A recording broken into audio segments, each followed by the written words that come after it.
যেভাবে চালানো হয় হাদিকে হত্যার কিলিং মিশন, সিসিটিভি ফুটেজ ফাঁস, হিটলিস্টে 50 ব্যক্তি। এস আলমের টাকায় ওসমান হাদির উপর হামলা, 400 কোটি টাকার মাস্টার প্ল্যান অনুসন্ধানে বেরিয়ে আসলো চাঞ্চল্যকর তথ্য। এবার ইউনূস সরকারের বিরুদ্ধে দেশজুড়ে নতুন কর্মসূচির ডাক, শাহবাগে জড়ো হচ্ছে ছাত্র জনতা, ইউনূসের পদত্যাগের এক দফা।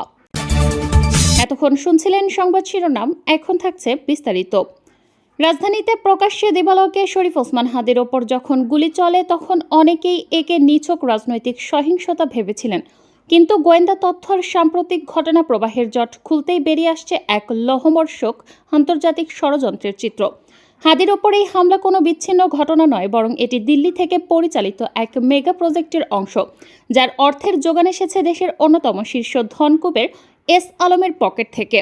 হাদির ওপরেই হামলার কোনো বিচ্ছিন্ন ঘটনা নয়, বরং এটি দিল্লি থেকেই পরিচালিত, যার অর্থের যোগান। ঘটনার সূত্রপাত গত 8 আগস্ট ভারতের রাজধানী নয়াদিল্লিতে লোধি গার্ডেন্সের শেখ হাসিনার গোপন ডেরায় হাজির হন এস আলম। মক্কা মদিনা হয়ে দুবাই ঘুরে অত্যন্ত গোপনে তিনি সেখানে পৌঁছান। গোয়েন্দা সূত্র বলছে, ওই বৈঠকে উপস্থিত ছিলেন পলাতক আওয়ামী লীগ নেতা জাহাঙ্গীর কবির নানক, মোহাম্মদ আলী আরাফাত ও মহিবুল হাসান চৌধুরী নফেল। সেখানে চূড়ান্ত হয় অন্তর্বর্তী সরকারকে হটিয়ে আওয়ামী লীগকে পুনর্বাসনের ব্লুপ্রিন্ট। হাসিনার হাতে এস আলম তুলে দেন নগদ 2500 কোটি টাকা এবং আরও 2000 কোটি টাকা দেওয়ার প্রতিশ্রুতি দেন।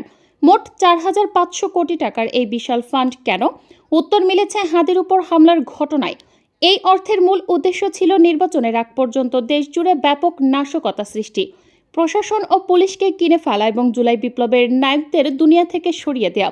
গোয়েন্দা তথ্য বলছে, এস আলমের দেয়া সেই টাকার বান্ডিল এখন ঢাকার আন্ডারওয়ার্ল্ডের হিটম্যানদের হাতে হাতে ঘুরছে। ওসমান হাদি ছিলেন সেই কিলিং মিশনেরই অংশ। হিট লিস্টে আরও নাম আছে বলে বিশ্বস্ত সূত্রের বরাতে জানা গেছে, যারা হলেন জুলাই যোদ্ধা হাসনাত আবদুল্লাহ এবং এবি পার্টির barrister Asaduzzaman Fuad. Al Jazeera সাংবাদিক জুলকার নাইন স্যার এর তথ্যমতে, ভারতীয় গোয়েন্দা সংস্থার মদতে অন্তত 80 জন দুর্ধর্ষ কিলারকে বাংলাদেশে প্রবেশ করানো হয়েছে। এদের কাজ একটাই, জনপ্রিয় ও প্রতিবাদী মুখগুলোকে সরিয়ে দিয়ে দেশে অরাজকতা সৃষ্টি করা, যাতে নির্বাচন বানচাল করা যায়। হাদির উপর হামলাকারী শুটার ফয়সাল করিম মাসুদ যে নিষিদ্ধ ছাত্রলীগের পদধারী নেতা, তা এখন প্রমাণিত। কিন্তু প্রশ্ন হলো, জামিনে থাকা একজন দাগী আসামি কিভাবে এত বড় অপারেশনের সাহস পায়? উত্তর সেই দিল্লি ফান্ড। এস আলমের টাকায় কেনা অস্ত্র আর প্রশাসনিক ছত্রছায়ায় ফয়সালদের মতো খুনিরা আজ বেপরোয়া। নির্বাচনকে সামনে রেখে একের পর এক দেশে উন্মোচিত হচ্ছে এই গভীর ষড়যন্ত্রের নানা দিক। এস আলমের 4500 কোটি টাকার কথিত অনুদান এবং দিল্লি থেকে পরিচালিত নাশকতার ছক, সব মিলিয়ে দেশের নিরাপত্তা ব্যবস্থা এক বড় পরীক্ষার মধ্যে পড়েছে। বিশ্লেষকদের মতে, হাদির ওপরে ঘটনা কোনো বিচ্ছিন্ন ঘটনা নয়, বরং একটি সুদূর প্রসারী অস্থিতিশীলতার ইঙ্গিত। কিলিং মিশন যেভাবে পরিচালিত হয়, গোয়েন্দা তথ্য অনুযায়ী গত 4 ডিসেম্বর রাত 8:18 বাংলা মোটরের ইনকিলাব কালচারাল সেন্টারে যান ফয়সাল ও তার সহযোগী কবির। প্রায় 6 মিনিটের ওই বৈঠকে শরীফ ওসমান হাদির সঙ্গে ঘনিষ্ঠতা তৈরির চেষ্টা করা হয় এবং একসঙ্গে কাজ করার প্রস্তাব দেওয়া হয়। এরপর 9 ডিসেম্বর রাতে ফয়সাল আবারও ওই কেন্দ্রে যান। এ সময় তার সঙ্গে ছিলেন নতুন সহযোগী আলমগীর। ওই বৈঠকে নির্বাচনী প্রচারণার বিষয় নিয়ে আলোচনা হয় এবং এর মাধ্যমে হাদির প্রচারণা টিমে যুক্ত হয় ফয়সাল। পরদিন 12 ডিসেম্বর সেগুনবাগিচায় হাদির প্রচারণায় সরাসরি অংশ নেয় তারা। তদন্তে বলা হচ্ছে, প্রচারণায় যুক্ত হওয়ার পরই হত্যার পরিকল্পনা চূড়ান্ত করা হয়। নরসিংদী, সাভার ও মানিকগঞ্জ সহ বিভিন্ন এলাকায় রেকি করা হয়। 11 ডিসেম্বর প্রস্তুতির অংশ হিসেবে ফয়সাল পশ্চিম আগারগাঁওয়ে তার বোনের বাসায় ওঠে।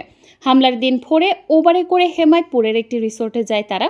রিসোর্টের সিসিটিভি ফুটেজে শুক্রবার ভোর 5:22 ফয়সাল ও আলমগীরের গাড়ি প্রবেশের দৃশ্য দেখে গেছে।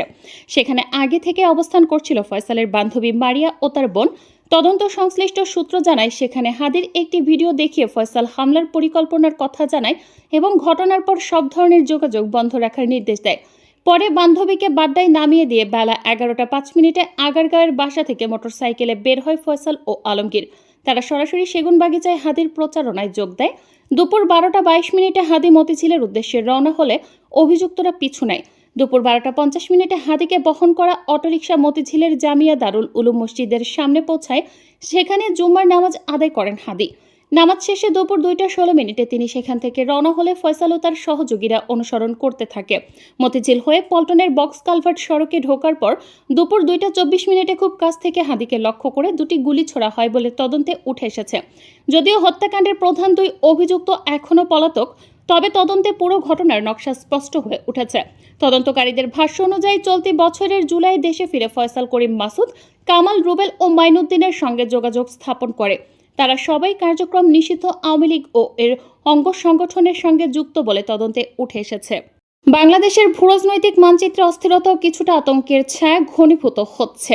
গত বছরের 5 আগস্টের ছাত্র জনতার ঐতিহাসিক বিপ্লবের পর রাষ্ট্রের সার্বভৌমত্ব এবং জনগণের মৌলিক অধিকারের প্রশ্নে যারা আপোষহীন তাদের টার্গেট করা হচ্ছে। বিশেষ করে ভারতের একপক্ষীয় নীতি ও আধিপত্যবাদের বিরুদ্ধে যারা রাজপথ এবং কলমে সোচ্চার তাদের স্তব্ধ করার এক সুদূর প্রসারী নীলনকশা বাস্তবায়নের কিছু গুরুতর ইঙ্গিত পাচ্ছে নিরাপত্তা সংস্থাগুলো। সম্প্রতি ইনকিলাব মঞ্চের সংগঠক শরীফ ওসমান হাদির ওপর প্রকাশ্য দিবালোকে সাবেক ছাত্রলীগ নেতা ফয়সাল করিম মাসুদের গুলি এ আশঙ্কাকে রাজপথ থেকে নীতি নির্ধারণী মহলে নিয়ে এসেছে। নিরাপত্তা সংশ্লিষ্টদের মতে বাংলাদেশের অভ্যন্তরীণ রাজনীতিতে দিল্লির প্রভাবমুক্ত স্বাধীন পররাষ্ট্রনীতির দাবি তোলা ব্যক্তিরাই এখন একটি বিশেষ হিটলিস্টের লক্ষ্যবস্তু।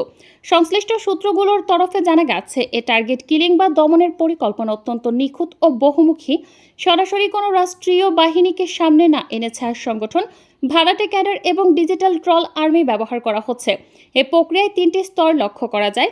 প্রথমত, সামাজিক যোগাযোগ মাধ্যমে টার্গেট ব্যক্তিদের ভারত বিদ্বেষী, উগ্রবাদী বা সাম্প্রদায়িক তকমা দিয়ে তাদের জনবিচ্ছিন্ন করার চেষ্টা করা হয়, যাকে বলা হচ্ছে শিকারের পরিবেশ তৈরি করা। দ্বিতীয়ত, বিশেষ নজরদারির মাধ্যমে তাদের গতিবিধি ও ব্যক্তিগত অবস্থান ট্র্যাক করা হয়। তৃতীয়ত, সুযোগ বুঝে শারীরিক হামলা বা ডিজিটাল স্পেস থেকে তাদের সরিয়ে দেওয়ার মাধ্যমে নিষ্ক্রিয় করা হয়। হাদির ওপর হামলার পর উচ্চ পর্যায়ের নিরাপত্তার সূত্রগুলো মনে করছে এটি কেবল ব্যক্তিগত হামলা নয়, বরং বাংলাদেশের সার্বভৌমত্বের পক্ষে কথা বলা ব্যক্তিদের মেরুদণ্ড ভেঙে দেওয়ার একটি বৈশ্বিক ও আঞ্চলিক চক্রান্তের অংশ। বিশ্লেষকদের মতে ভারতীয় আধিপত্যবাদ কেবল রাজনৈতিক নয়, এটি বর্তমানে সাংস্কৃতিক ও অর্থনৈতিক ক্ষেত্রেও শিকড় গেড়েছে।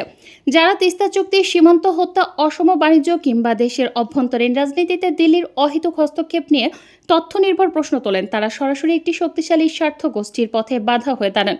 দীর্ঘ 1.5 দশক ধরে আওয়ামী লীগ সরকার ভারতের সঙ্গে যেসব গোপন বা অসম চুক্তি করেছিল সেগুলোর স্বরূপ যারা জনসম্মুখে উন্মোচন করছেন তারাই এখন ঘাতকদের মূল লক্ষ্যবস্তু। বিশেষ করে আবরার ফাহাদের উত্তরসূরি হিসেবে যারা তরুণ প্রজন্মকে সার্বভৌমত্বের প্রশ্নে ঐক্যবদ্ধ করছেন, তাদের মধ্যে ভয় ছড়িয়ে দেয় এই কিলিং মিশনের মূল উদ্দেশ্য। উদ্ভূত পরিস্থিতিতে গোয়েন্দা সংস্থাগুলো এবং ছাত্র জনতার বিপ্লবের পক্ষের শক্তিগুলো সমন্বিতভাবে একটি তালিকা তৈরি করেছে, যাদের জীবনের নিরাপত্তা এখন সর্বোচ্চ ঝুঁকিতে বলে মনে করা হচ্ছে। সরকারের উচ্চ পর্যায়ে সবুজ সংকেত পাওয়ার পর ইতোমধ্যে প্রায় 50 জন গুরুত্বপূর্ণ ব্যক্তির নিরাপত্তায় বিশেষ ব্যবস্থা নেওয়ার প্রক্রিয়া শুরু হয়েছে।